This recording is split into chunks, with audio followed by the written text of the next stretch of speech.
ప్రతి రైతుకు 20,000 రూపాయలు ఇచ్చే బాధ్యత మనది. ఆ విషయం మీరు గుర్తుపెట్టుకోవాలి. నిన్న కూడా రివ్యూ చేశా. ఆడబిడ్డలకు ఉచిత ప్రయాణ సౌకర్యం ఆగస్టు 15 స్టార్ట్ చేస్తున్నాం. అన్నీ కూడా ఎట్లా చేస్తే బాగుంటుందో వర్కౌట్ చేస్తున్నాం. ఇవన్నీ కూడా చేసి ఏమాత్రం ఇబ్బంది లేకుండా ఆగస్టు 15 నుంచి ఉచిత బస్సు ప్రయాణ సౌకర్యాన్ని కల్పిస్తాం. అర్చకులకు 15,000, నాయీ బ్రాహ్మణులకు 25,000, పాస్టర్లకు 5,000, ఇమాములకు 10,000, మౌజన్లకు 5,000 హానరోరియం పెంచాం. ఇంకొక పక్కన మీరు ఒకసారి చూస్తే వేద విద్యార్థులకు 3,000 రూపాయలు, జూనియర్ లాయర్లకు 10,000 రూపాయలు వేతనంగా ఇస్తున్నాం. ఇసుక పాలసీ తెచ్చాం. మద్యం పాలసీ మార్చి జే బ్రాండ్లు లేకుండా చేశాం. అయితే ఇక్కడ నేను ఒకటే విషయం మీకు చెప్తున్నాను. పాలసీలు ఎంత మంచివైనా దాన్ని అమలు చేయడంలో తూట్లు పొడిస్తే సమస్యలు వస్తాయి.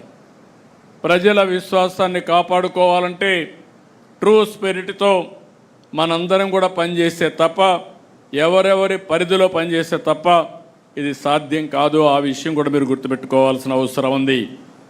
అమరావతి 15,000 కోట్ల రూపాయలు శాంక్షన్ చేశాం. మిగిలిన ఆర్థిక సమస్యలతో సంబంధాలు పెట్టుకొని వాళ్ళందరిది కూడా డబ్బులు తీసుకొచ్చి అన్నీ కూడా పనులన్నీ ట్రాక్లో పెట్టాం. పోలవరం 12,500 కోట్ల రూపాయలు కేంద్రం ఇచ్చింది. రాబోయే 1.5 ఇయర్లో పూర్తి చేసి ఎట్టి పరిస్థితిలో 2027 నాటికి జాతికి అంకితం చేసే బాధ్యత ఈ ప్రభుత్వాన్ని. స్టీల్ ప్లాంట్కి 11,400 కోట్ల రూపాయలు ఇచ్చారు. 4-5 నెలల్లోనే విశాఖపట్నం స్టీల్ ప్లాంటు ఒకప్పుడు అగమ్యగోచరంలో ఉండే ప్రాజెక్ట్ని ఈరోజు మీరు చూస్తే లాభాలు బాట నడిపించే పరిస్థితి తీసుకొస్తున్నాం. ఇంకో పక్క ఓర్వకల్లు కొప్పర్తి 5,000 కోట్ల రూపాయలు ఖర్చు పెట్టి అక్కడ ఇన్ఫ్రాస్ట్రక్చర్ పెట్టాం. నక్కపల్లి ఫార్మా ఇండస్ట్రీ కోసం ఇన్ఫ్రాస్ట్రక్చర్ ప్రాజెక్ట్ వచ్చింది. అదే మరి కృష్ణపట్నంలో క్రిస్ సిటీకి కూడా పనులు ప్రారంభమైనవి, ముందుకు పోతున్నాయి. ఈ విషయంలో ఇంకొక విషయం మీరు గుర్తుపెట్టుకోవాలి. ఈరోజు వాట్సాప్ గవర్నెన్స్ వచ్చింది. ఐటీ మంత్రి గారు వాట్సాప్ గవర్నెన్స్ తీసుకొచ్చి ఇప్పటికే దగ్గర 500 సర్వీసెస్ ఆన్లైన్లో ఇస్తున్నాం. ఆగస్టు 15 నాటికి 703 సర్వీసులు ఆన్లైన్లో పెట్టి ఎవ్వరు కూడా ఆఫీస్కి వచ్చే పని లేకుండా పూర్తిగా సర్వీస్ అన్నీ ఆన్లైన్లో ఉంటాయి. దీనివల్ల కరప్షన్ చాలా వరకు కంట్రోల్ అవుతుంది. ప్రజలకు కూడా ఎలాంటి ఇబ్బందులు లేకుండా పరిపాలన ఇచ్చే అవకాశం ఉంటుంది. ఇక్కడ మీరు ఒక్కసారి గుర్తుపెట్టుకుంటే, ఎందుకంటే టెక్నాలజీ పెరిగింది. ఆ రోజు నేను హైదరాబాద్లో హైటెక్ సిటీతో ఐటీ ప్రారంభించాం, ప్రమోట్ చేశాం. ఇప్పుడు క్వాంటమ్ వ్యాలీ పెట్టి క్వాంటమ్ కంప్యూటింగ్తో ఆర్టిఫిషియల్ ఇంటెలిజెన్స్కి శ్రీకారం చుట్టాం. దీనికి తొలి అడుగు భారతదేశంలో టెక్నాలజీ ప్రభుత్వంలో వాడకంలో నెంబర్ 1గా ఆంధ్రప్రదేశ్ ఉంటుంది. దాంట్లో అనుమానం లేదని మరొకసారి మీ అందరికీ విజ్ఞప్తి చేస్తున్నా. ఇంకో పక్కన చాలామంది సర్వేలు కూడా మీరు ఫాలో అవుతూ ఉంటారు, కన్ఫ్యూజ్ చేస్తూనే ఉంటారు.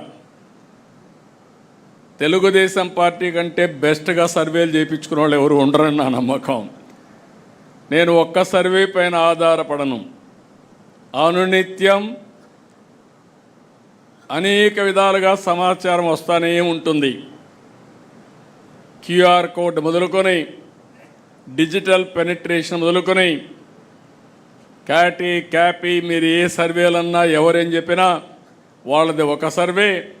వాళ్ళందరివి కలిసి నేను డేటా అనలిటిక్స్ చేసుకొని ఏది వాస్తవం, క్షేత్రస్థాయిలో ఏమనుకుంటున్నారో రియల్ టైంలో తెప్పిస్తున్నానని చెప్పి కూడా నేను మీకు తెలియజేస్తున్నా. అది మీ అందరితో షేర్ చేసుకుంటాను. నేను ఒకటే విజ్ఞప్తి చేస్తున్నా, మనం ఏమనుకుంటున్నాం అనేది కాదు, ప్రజలు మనల గురించి ఏమనుకుంటున్నారో అది ముఖ్యం. ఒక వ్యక్తి మీద కానీ ఒక ప్రభుత్వం మీద కానీ అది అనునిత్యంగానే మనం తెప్పించుకోగలిగితే మనం తప్పులు చేయడం మానేస్తాం. నేను ఆ విషయంలో కూడా చూస్తున్నాను. ఏ నాయకుడు ఏ విధంగా పనులు చేస్తున్నాడు. ఒక ఆయన ఎక్కువ బాగా పనులు చేస్తాడు, అంతకంటే ఎక్కువ చెడ్డ పేరు తెచ్చుకుంటాడు. ఒక ఆయన తక్కువ పనులు చేస్తాడు, ఎక్కువ మంచి పేరు తెచ్చుకుంటాడు. ఒక ఆయన చేసిన పని కరెక్ట్గా చెప్పుకోగలుగుతున్నాడు, దానివల్ల ఫలితాలు మెండుగా వస్తున్నాయి. ఇలాంటి డిఫరెంట్ మోడల్స్ ఉన్నాయి. ఈరోజు ప్రభుత్వంలో కానీ పార్టీలో కానీ రెండు పక్కల మీరు ఒకసారి చూస్తే క్షేత్రస్థాయి నుంచి రాష్ట్ర స్థాయి వరకు ఎప్పటికప్పుడు అధ్యయనం చేసి దాన్ని కరెక్ట్ మెజర్స్ కూడా తీసుకుంటున్నాం. నేను మిమ్మల్ని అందరినీ ఒకటే కోరుకుంటున్నా, మళ్ళీ మళ్ళీ మీరు గెలవాలని.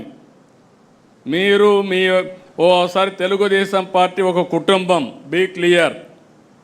ఈరోజు ఎర్రమనాయుడు గారు ఆ రోజు పార్టీకి పనిచేస్తే ఈరోజు రామ్మోహన్ నాయుడు గారు కేంద్ర మంత్రి అయ్యారంటే అది కుటుంబ వ్యవస్థని పదే పదే నేను చెప్తున్నా, అదే చేస్తున్నామని చెప్పి మీ అందరికీ విజ్ఞప్తి చేస్తున్నా. బాలయోగి ఉన్నప్పుడు, ఆయన చనిపోయినప్పుడు హరీష్ అయితే చాలా చిన్నవాడు. తర్వాత బాలయోగి చనిపోయిన తర్వాత, ఆయన పెద్ద అయిన తర్వాత, చదువుకున్న తర్వాత మళ్ళీ ఎతికి ఆయన తీసుకొచ్చి ఎంపీ చేసిన పార్టీ తెలుగుదేశం పార్టీ. అది కుటుంబ బాంధవ్యం అంటే. First of all A party అయినా సరే, ఏ ప్రొఫెషన్ అయినా సరే దానికి కొన్ని నామ్స్ ఉంటాయి. అలాంటివి ఉన్నప్పుడు ఎవరైతే పార్టీకి సిన్సియర్గా ఉంటారో, ప్రజాసేవకు అంకితమై పనిచేస్తారో అలాంటి కుటుంబాలని గుర్తుపెట్టుకొని ఎక్కడికక్కడ మనం ముందుకు పోవాల్సిన బాధ్యత మన మీద ఉంటుంది. అప్పుడే సస్టైనబిలిటీ వస్తుంది, స్టెబిలిటీ వస్తుందని చెప్పి కూడా నేను మీకు తెలియజేస్తున్నా. అదే సమయంలో మేము ఉంటాం, వారసత్వం ఉంది, మేము పనిచేయం, మీ ఇష్టం అంటే నమస్కారం తప్ప వేరే మార్గం లేదు. హ్యాండ్ హోల్డింగ్ ఇస్తాం, మిమ్మల్ని గుర్తిస్తాం, గౌరవిస్తాం. అదే సమయంలో దాన్ని నిలబెట్టుకోవాల్సిన బాధ్యత కూడా ఉంటుంది. ఈ విషయం కూడా మీరు గుర్తుపెట్టుకోవాల్సిన అవసరం ఉంది. ఈరోజు మనందరం ఎప్పుడు కూడా ఎన్నికలు లాస్ట్ 1 ఇయరే ఆలోచిస్తూ ఉంటారు. 4 ఏళ్ళు పట్టించుకోకుండా లాస్ట్ 1 ఇయర్ క్యాంపెయిన్ చేస్తే, లేకుంటే మనం ఏదో చెప్తే ప్రజలు నమ్మడానికి సిద్ధంగా లేరు. అందుకే మొదటి సంవత్సరం నుంచి చిన్న చిన్న పొరపాట్లుంటే కరెక్ట్ చేసుకుంటాం. మన పాలసీ నిర్ణయాలు ఏవైనా తప్పుంటే అవి కూడా సరిదిద్దుకుంటాం. మన పరిపాలనా విధానంలో ఏమైనా లోటుపాట్లుంటే అవి కూడా కరెక్ట్ చేసుకుందాం. మన ప్రవర్తనలో కూడా ప్రజలకు నచ్చని విషయాలు, మన కార్యకర్తలకు నచ్చని విషయాలుంటే అవి కూడా కరెక్ట్ చేసుకుందాం. కడాన మీరు ఒకటి గుర్తుపెట్టుకోవాలి, రైట్ పాత్ అనేది ఒకటే, ట్రూత్ అనేది ఒకటే. ప్రజలు మెచ్చాలి, కార్యకర్తలు ఆమోదించాలి. తెలుగుదేశం పార్టీ ఎన్నికలప్పుడు ఏ మెజారిటీ వచ్చిందో దానికంటే అనునిత్యం ఇంకా మెజారిటీ పెంచుకునే విధంగా ప్రజా విశ్వాసాన్ని పెంచుకోవడం కోసం మనం పనిచేస్తున్నామని చెప్పి కూడా నేను మీకు తెలియజేస్తున్నా. ఇది మీకు అందరికీ కూడా కొంత కొత్త అనిపించచ్చు.